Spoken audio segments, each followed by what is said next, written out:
Yo, what's going on, y'all? It's Combo Breaker 99. I'm back with another video. All right, y'all. Shout out to Coach Shelton Harrison, aka CSH Combat Sports. I just watched his recent video here, just discussing the whole Jake Paul thing. You know, not a whole review of the fight, but just overall the Paul brothers, their influence in the world of boxing right now and their impact on the world of boxing. And after listening to the video, it's pretty much spot on with a lot of the things I said. So I said I have to do a video and just kind of go in and say I agree with what Coach Shelton Harrison was saying, but I also have some points of my own that just kind of made me want to come on and do this video. Like I said, I wasn't going to watch the event, and I didn't. I did watch Amanda Serrano Mercado fight. Shout out to Amanda Serrano. I do support real fights like that, but when it comes down to fights like this, best thing I do is just don't watch it. I really don't do rants on it. People want to watch it, that's fine, because it is entertainment to a certain level. But the whole thing about Jake Paul and his brother in the world of boxing, like Coach said, there's really nobody to blame. There's really nobody to blame except boxing itself. The boxers, the promoters, and the choices they make. Because somebody like Jake Paul, from the outside looking in, he sees this sport as something easy to cash in on now, just because of its, vulnerability, as we can put it. It's ignorance and vulnerability. You know what I mean? And also, it's egos. It's egos in the world of boxing. Now, somebody like Jake Paul, who's more so of a businessman, which I have to give him credit for. I can't count him as a pro boxer. I don't like him in that aspect. But as a businessman, he's smart.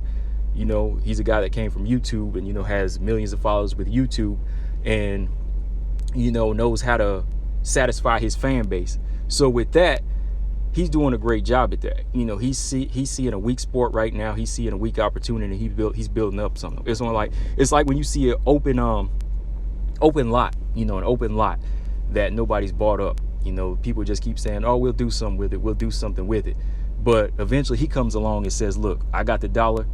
I see money in this. I see something big in this." He builds something up, and then it becomes this massive, shopping center to a whole chain of outlet malls for him. You know what I mean? Like, just something like that. That's kind of how he sees boxing right now. It's something he can capitalize on, because he sees a lot of these boxers right now are not taking the fights that boxing fans want. Boxing fans are upset right now, and they're disappointed in the matchmaking we're getting because of these diva mentalities in boxing. So he's saying, all right, what I can do, I can go in and win over boxing fans, plus bring in my fan base and make some money, and just make myself a headliner like I'm a real boxer.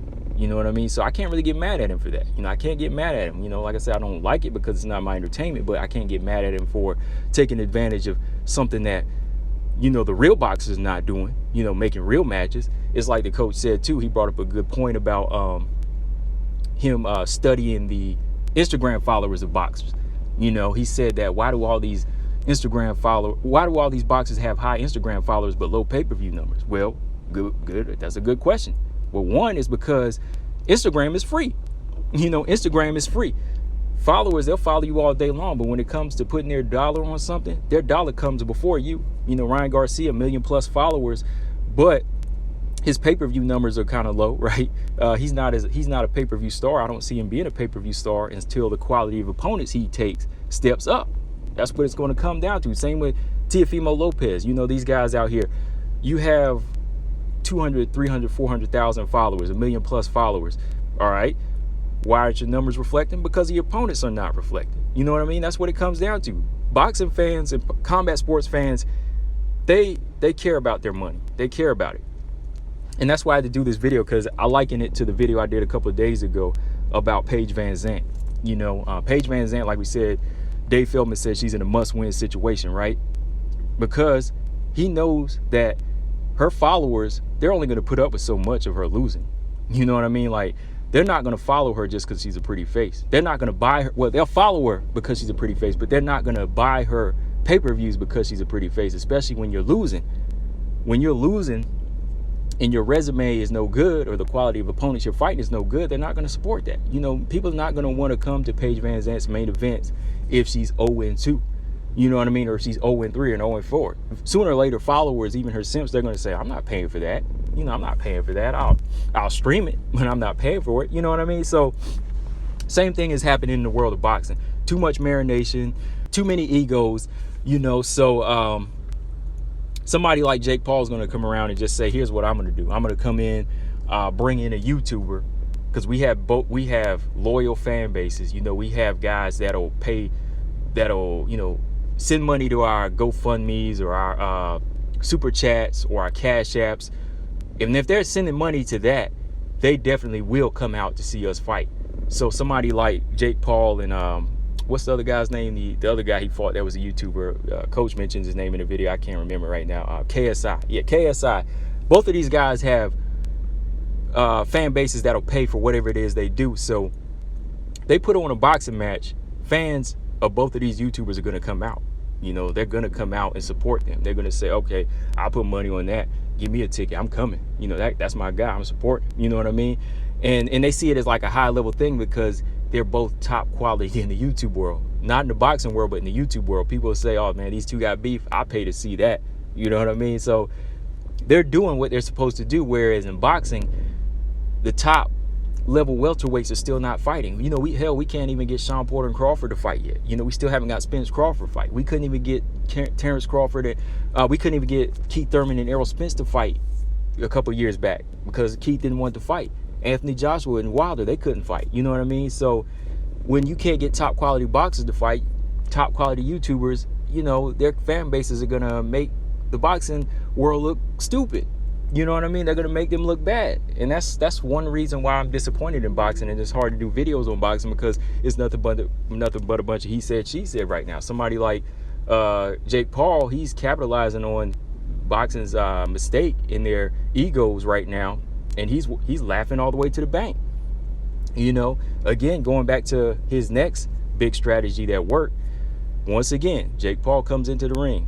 I'm going to take on a cruiserweight bout against Tyron Woodley. Tyron Woodley's never boxed before like that. He doesn't have hands like that. Hell, he doesn't even really have hands in the UFC world, but it's a name in the combat sports world. It's a name that the UFC fans know, and since he's tied to some type of mixed martial arts, it's going to look big on Jake Paul's part. But the hardcore fan knows, oh man, this guy can't throw hands. You know what I mean? He can't throw hands. So it's going to look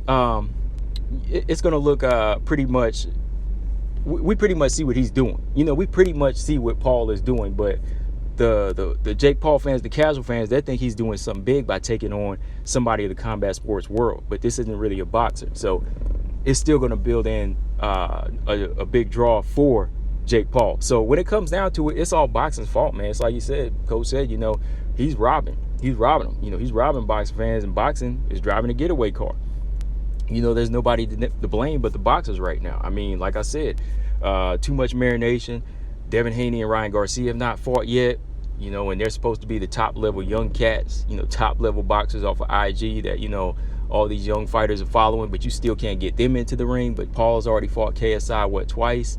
You can't get Teofimo Lopez to fight Tank. He won't even fight Lomachenko in a rematch. Ever since he fought that Lomachenko fight, he thinks he's like the greatest of all time, which he's not.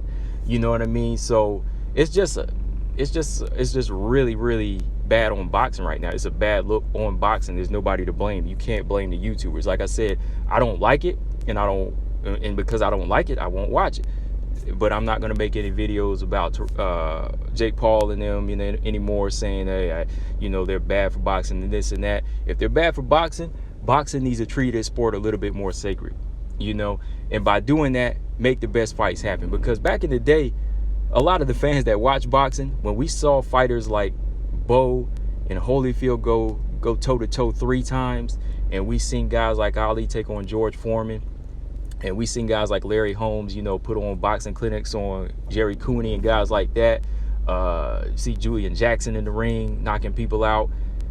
They kept the sport sacred because you know why? They were fighting, they were staying active, they were fighting quality opponents, and it made the fans on the outside looking in respect them to a high level. You know what I mean? Because they were fighting high level opponents. It made us say, oh man, we can't do that. Like, oh man, I can't do that. It made us respect it more. And I think if they fought like that today, if Anthony Joshua and Wilder fought, Spence Crawford fought, Keith Thurman, get in there, mix it up again, Teofimo and so on, and if they kept that bloodline going, you know, the people on the outside looking in wouldn't be able to make a mockery of the sport like this and just say, oh, I can do this. I'm gonna grab some names to get in there and do this. You know, they wouldn't be able to do that. So it is boxing's fault they haven't kept their sport sacred like that. I mean, there were exhibitions back in the day, like Ali would take on Inoki or something like that, but he'd also fight Ken Norton 3 times. He'd fight George Foreman. He'd fight Joe Frazier 3 times, and so on.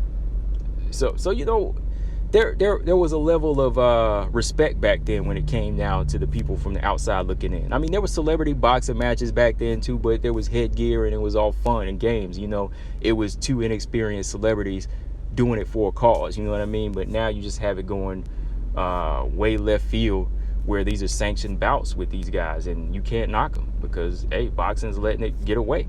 One thing I have learned from a trainer a while back, he told me it's like 10 years ago about the sport of boxing versus Brazilian Jiu-Jitsu. He was saying like anybody can throw on gloves and fight a number of fighters and, you know, think they're this champion, but like in the world of, you know, Brazilian Jiu-Jitsu, your black belt or brown belt or whatever it is traced back to the person you got it from. You know what I mean? Like, you have to have a legit instructor or sensei or whatever to give you that belt, and people will know if your belt is legit. Like, if you have a black belt, you walking around with a black belt in the world of jiu-jitsu, from what I understand, from what I've been told, is like, and you say who got it, they'll know if it's legit or not. You know what I mean? Because they keep that sacred. And I do see the world as BJJ sacred. You know what I mean? When I see it, it's not something I could do. It's something I want to learn. That's on my bucket list, but it's not something I'm going to just go in there and play with. You know, boxing's still not something you can play with, you know? So yeah, man, this is just a little discussion episode here. I just wanted to come back and do, like I said, I just want to kind of piggyback off of what Coach Shelton Harrison had brought up, because yeah, it's something that's been going on in my mind. Like, I can't get mad at any of the YouTubers doing their thing, you know, getting the money. They're getting the money and they're getting the glory, while these other boxers are just chilling. Of course, maybe they're getting their little dollar here and there, but you know, they're not putting on the fights and they're not getting on the respect. You know, so maybe we'll talk about this more in the future, the more boxing goes down. But that's one of the reasons why boxing's going down, and why it's hard to really discuss what's going on in boxing. I mean, it's really a reach now with anything you have in boxing. It's always he say, she say. Really, it is. I mean, here I got a bunch of, you know, MMA fights to cover in the WMMA world alone, while, you know, boxing is just talking about what possibly could happen, right? I did a video a couple of days ago talking about Porter and Crawford, but it's like, is it really going to happen? I know it's going to purse bid September 2nd, but is it really going to happen? You know, Combo Breaker 99, guys, let me know in the comment section what y'all think. Final thoughts, though, I say it's not boxing's, it's boxing's fault, but it's not the Paul brothers' fault or YouTube. Boxing just needs to treat its sport a little bit more sacred than it has been over the past few years, guys. Peace.